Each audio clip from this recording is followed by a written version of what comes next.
Hello everybody, and it's wonderful to be back with you again for this, the last of our current series of webinars at the end of 2020. It's been an interesting year. It's a year when we've learned a lot about running events, running presentations, running meetings remotely.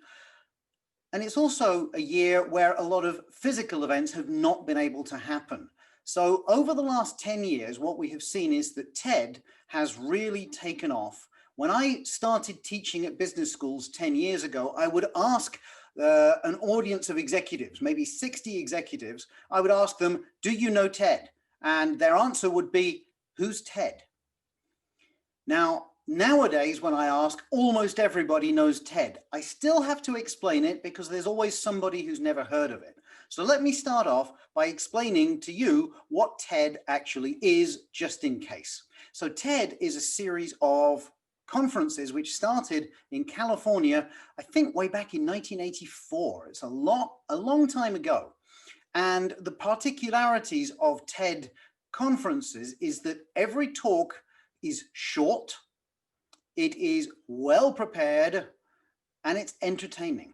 And in fact, TED, if you think what TED actually stands for, it's not a person. TED stands for technology, entertainment, and design. So that was the idea of the subject matter of TED to start with. Now, why are we talking about TED today? And why should anybody in business care about TED? Because a TED talk is not the same as what you might have on an executive committee meeting or a business conference. It's going to be a bit different, but there are several things that businesses can and should learn from the success of TED and that they can apply to change business presentations forever. And that's what I'd like to go through today. Now, there's a lot that we could learn. There's a lot that we could say. I'm going to keep this short, and I'm going to use the acronym of TED, TED, but I'm not going to mention technology, even if we need to master the technology. I'm actually going to replace the T of technology with training. So I'd like to give you some tips from TED that businesses can apply to improve presentations online and offline, and which will make a big difference. So let's start off with training. Now, how many of the people in your organization have actually been professionally trained on preparing and delivering presentations? I think the answer is not everybody. In fact, I'm seeing in the chat somebody saying none. Absolutely. That happens so much. We all seem to think it's because we are able to open our mouths and because we are able to use PowerPoint that suddenly that makes us a speaker. Everybody can do it badly. But if you want people to actually be able to influence people, to be able to transform their audiences, to make them believe and feel and do something different, then you probably do need to invest in some training. Yes, it costs a bit of money, but the return on investment is amazing. I fully believe that it's the smallest investment you can make to make the biggest difference to your career and your business result. Because if you can change what people believe and feel and do, there's really no limit to what you can achieve through them. So it's so important that we train our people. Now, why am I talking about this in relation to TED? It's because TED talkers will prepare for a long time and they will prepare professional help. So this is where we at Ideas on Stage come in. So Michael and myself and a lot of our colleagues, we get involved in order to prepare speakers, to train them on how to prepare and deliver a great talk on stage. And we will work with them through the process as they are preparing and getting ready to speak. Most business people will not have the luxury of having a specialist coach to help them every time, but they can at least invest in a day or 2 or 3 of training to make sure that they are ready to deliver their best. I really think this is a worthwhile investment for any organization. So at TED, you'll find people actually preparing for quite some time, often up to 6 months to prepare a TED talk.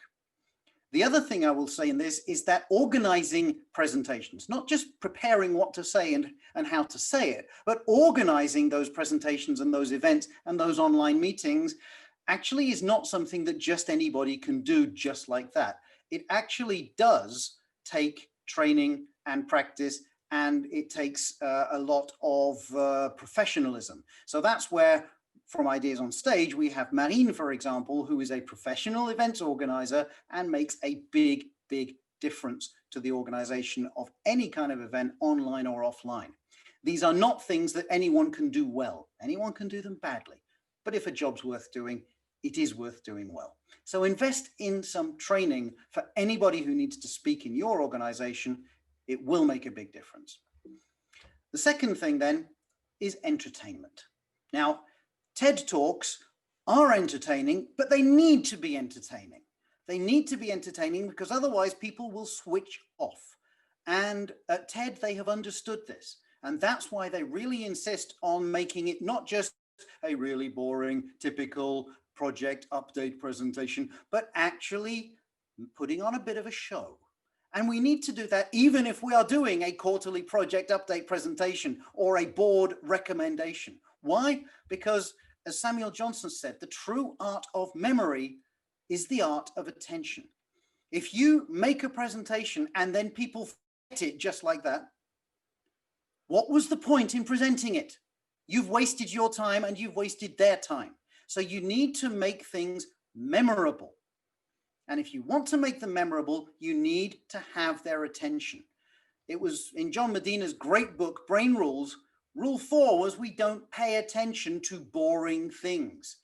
And he's absolutely right. Now, we should not need a book to tell us this. We know we don't pay attention to boring things. But the thing is, we try and we fail. If you are asking your audience to pay attention to a boring presentation, they will have difficulty doing so. You can put matchsticks in their eyes and really tell them you're going to have a test on this tomorrow. They still will find it hard to pay attention to something boring. So that is why the E of TED is very much about entertainment. When you are preparing and delivering a presentation, it needs to be the kind of presentation that people will have no trouble paying attention to. It's not up to them to make the effort to pay attention. It's up to you to make the effort to deserve their attention. And really, there's not much in between. Either you entertain them or you're boring them. Which of these audiences is more likely to do what you're asking them to do? I think the question is pretty obvious. So when it comes to entertainment, you can think in your presentation about several things, and think about this in relation to business presentations. We always need to have a great introduction.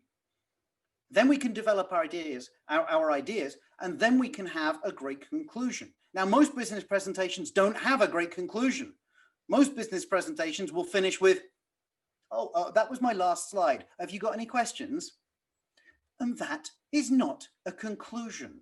The conclusion is so important. You need an introduction that will make people want to listen, and a conclusion that will make people want to act. That makes all the difference. So you can think of your presentation like a match. I don't mean a sports match. I mean like a special kind of match that you use to light a fire, to generate something. In your case, you want to generate transformation in your audience. So you're always going to want to have this special match with two heads, where you strike the match. It's the introduction. You make them want to listen with an emotional reaction. It keeps burning, and then it gets to the end, and boom, you get a great conclusion that makes them want to act. In the case of a TED Talk, it's going to make them want to share that talk with other people online. It also should make them want to clap. And that is important. To make people want to clap, very simple. Give them a great last line, and then simply say the magic word, thank you. And then when they hear thank you, what they will understand is, he's finished, please clap now. And then they will. Makes all the difference. So you really can imagine your talk like this two-headed match. Any presentation, any business presentation, like a TED Talk, needs a great introduction that makes people want to listen, and a great conclusion that makes people want to act. And the other thing about TED Talks is that they are always short. Now, TED Talks have a maximum limit of 18 minutes. 18 minutes is not very long. However, when TED started in the 80s, 18 minutes for a conference presentation was really short. Today, 18 minutes is actually quite long, which is why we're trying to keep these presentations really quite short so that people don't have a problem paying attention, because our attention spans are going down and our tolerance for mediocrity is going down. So try to keep your business presentations as short as you can.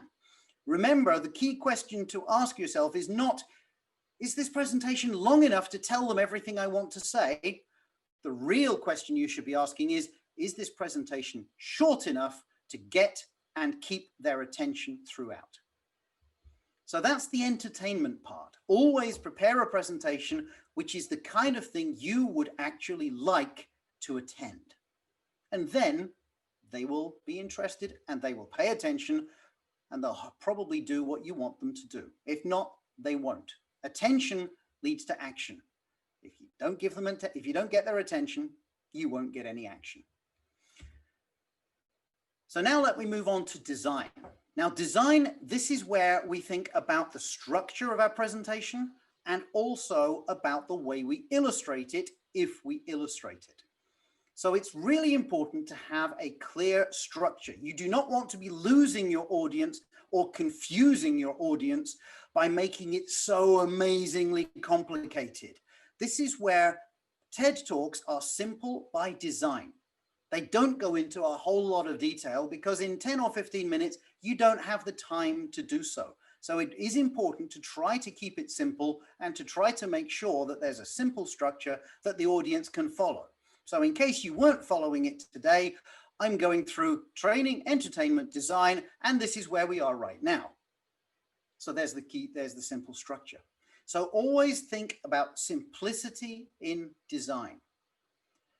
This also goes for any slides that you might want to use. So if you're going to be using slides, you do not want to be using slides like this one, because this is the kind of thing which will make people want to read. And if they're reading, they can't listen at the same time.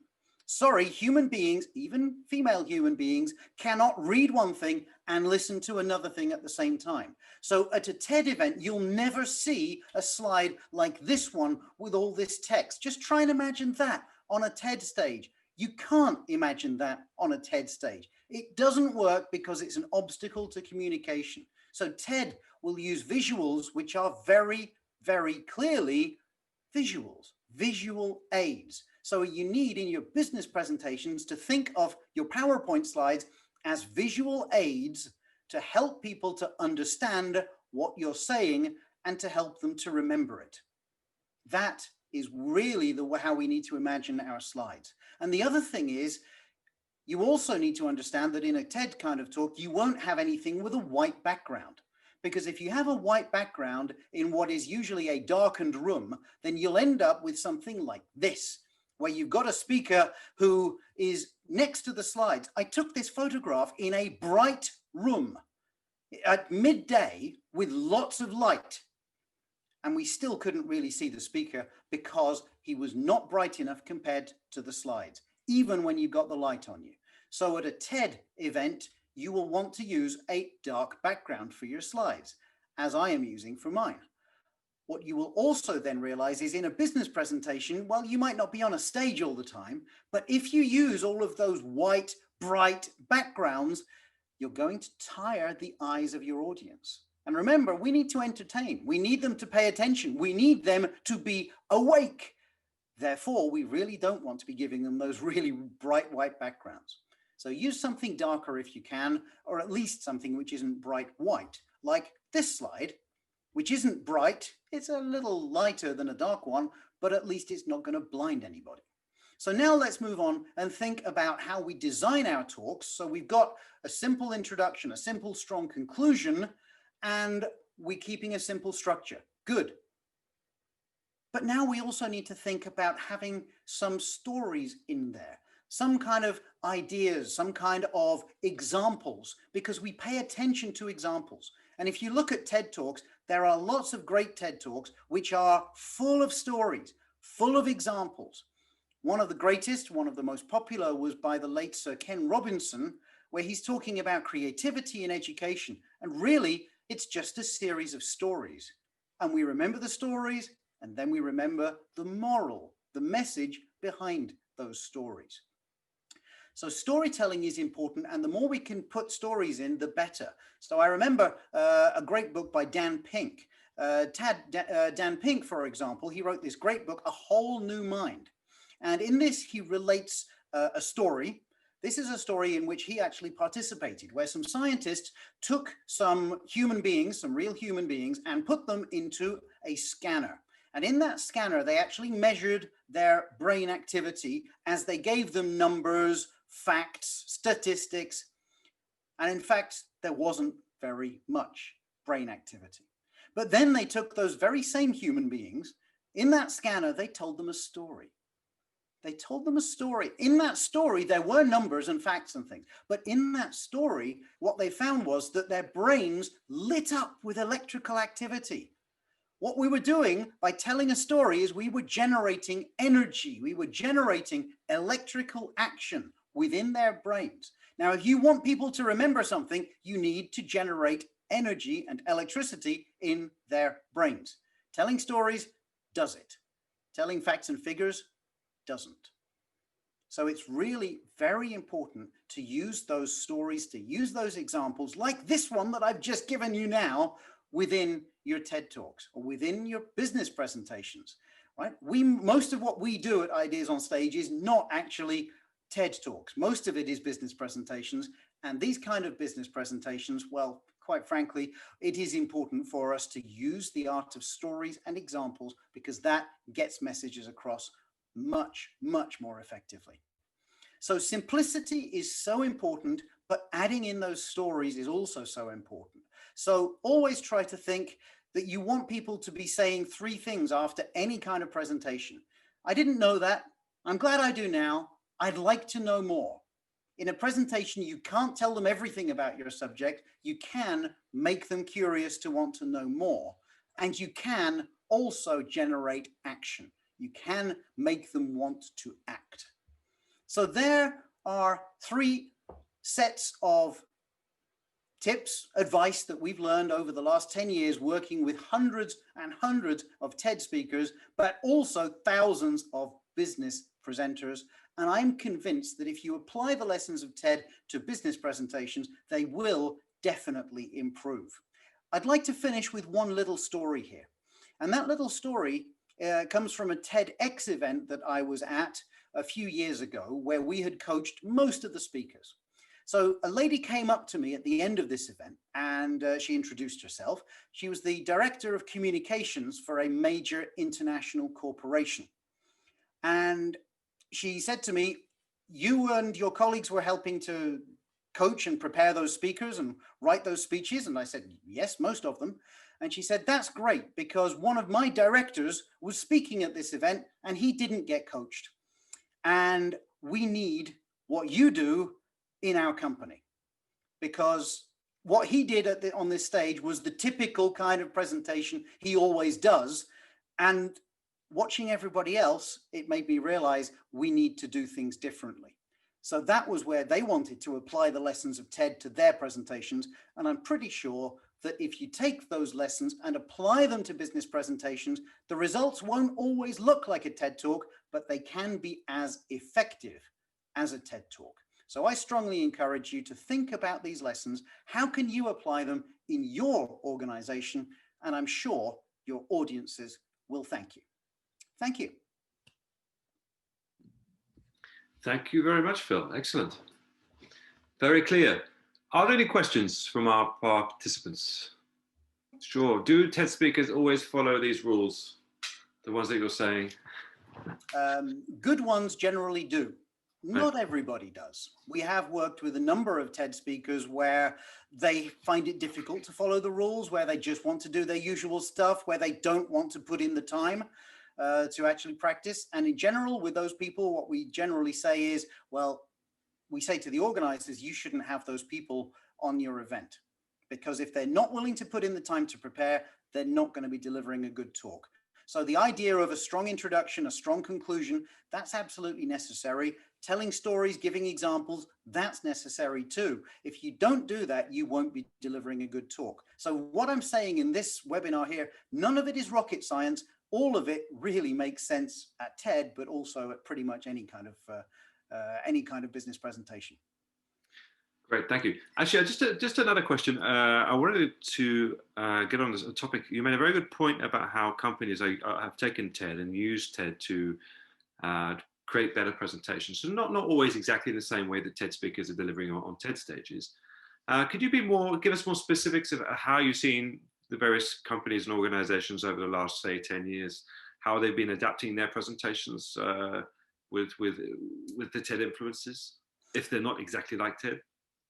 Well, I've seen a number of companies which, for example, try to organize pitch days where they might make it a competition and they invite people if they have an innovation. Some of the technology companies we work with, for example, they will organize a pitch day and they'll often bring us in to coach people. That's how we find out about them.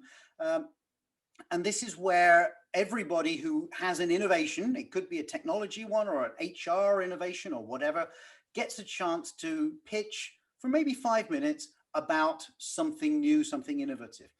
And I'm seeing that this is a kind of a one-off showcase for short, powerful presentations. But this is not the only thing that is happening. I'm also seeing major corporations cut down the time for presentations. I'm seeing, for example, where one of my major international clients, they used to be having a really long annual board meeting. Now, the board would meet regularly, but they would have one big board meeting all the time, once a year. And in this one, they would have really long, like one whole day presentations from each business unit. Now they've really cut it down and they try to have 15-minute presentations, sometimes several of them from each business unit, but followed by discussions. And they've realized that actually having discussions during these meetings is much better than having a top-down presentation. So presentations nowadays do need to be short, they need to be straight to the point, and that makes all the difference. Yes, that's very true. And actually, if there's one thing that's been consistent, is that companies across the board have been cutting down on these presentations and using the slides better. To give an example of an organization we've regularly been working with, the World Bank, we've seen huge changes all across the various divisions of the bank and how they've been cutting down their presentations and also cutting down on the death by PowerPoint, on the heavy text visuals that we're seeing. Great. I have a question here from Ashish. Nice to see you back on here, Ashish. So thanks for the question. How could one prepare to deliver an 18-minute talk without notes? Many times memorizing comes at the cost of appearing unnatural. Really good question, Ashish. Thank you for that. So indeed, delivering an 18-minute talk without notes, not straightforward, although, hey, I've just done it. It is possible. I did not have any notes, but it does require preparation. Now, in his book, TED Talks, Chris Anderson, the curator of TED, actually talks about something called uncanny valley. Now, if you imagine that you kind of have a graph of where you plot on the vertical axis how natural you appear, and on the horizontal axis how much time you spend preparing. So here we are. I am a human graph here, right? What you will find is that if you don't prepare very much at all, then you may appear natural. It may not actually be very effective, but it will appear natural. Now, if you actually want to prepare a bit, you may find that the words are coming from your head, and therefore you're actually going down in terms of being natural. It's not as natural as it was before. But if you then keep going through this valley, this uncanny valley, where you're not really quite natural and the words are coming from your head, if you go through that and keep preparing until you really know it, then you can become much more natural. So I will always say, if you are seeming like the words are coming from your head and you're having to think to remember them, well, in that case, you haven't prepared enough. TED talkers will tend to prepare for 6 months, and they will also go through the presentation on a live stage with a live audience before the actual event. So by the time the event comes up, they know it. They know that they know it. And that's even more important. And then once you know that you know it, the words can come from the heart. You're pronouncing the syllables, but you're delivering the meaning behind the syllables. And also, once you know it, then you can actually feel a lot freer to deviate and maybe make up a few words and add a few things as you go if necessary, but you're more comfortable. When you're comfortable because you know that you know it, well, then you're actually going to deliver a much better performance. Great question. Thank you for that. Yeah, if I could just add on top of that, it's one thing to write out the presentation longhand. It's a good exercise to do actually in the preparation of the content and getting the links between your ideas down on paper. But one shouldn't memorize it word for word, because that is a risk. If you memorize a speech word for word, then you have a risk of sounding unnatural. And it's only really from having to really practice it a lot, like an actor would do, could you sound more natural. Most of the time, it's not always guaranteed, but at the end of the day, that's really too much work. And so, if you know your content, if you're familiar with it enough, you don't have to memorize everything by heart. It's just being mindful of, and the slides will help you remember as well. Just really mindful of the key ideas you're trying to present, and always work with a timer. There you go. The timer is so important, and it's really a last little tip I'll give you here, and then I think we are going to have to stop. The last little tip is to remember that if you know what kind of text or what lines you've written for yourself, the audience doesn't know that. So if you forget something or you say something a bit differently, they won't know that. So always remember that. Always remember you do not have to deliver exactly what you prepared. The objective is not to deliver it exactly as you wrote it. The objective is to transform the audience. And sometimes you might actually need to go a bit off your track in order to do that. Feel free to do it. Remember that the audience really, and transforming them, that's your objective. It's not getting through everything you'd already planned exactly as you'd planned it. And that way you can free yourself up and you can deliver it in a much more natural way. I hope these tips have been helpful for you. Michael, I think we've run out of time. Yep, we have indeed. Well, then in that case, all I have now to do is to thank Michael, to thank Marine, my colleagues who have been online with us today, to thank you, all of you on Zoom, and also who've been on YouTube. I encourage you, please do subscribe to our YouTube channel and check out all of our other webinars and videos on there. There are a whole lot of them. And also, please follow us on LinkedIn, because that way you will be the first to know about all our upcoming webinars, all of our tips, all of our events.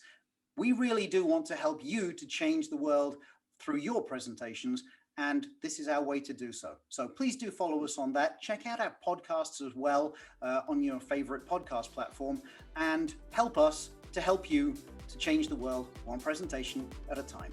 We look forward to seeing you all again soon. Thanks for joining us. Take care. Bye-bye. Thanks, everyone. Bye-bye.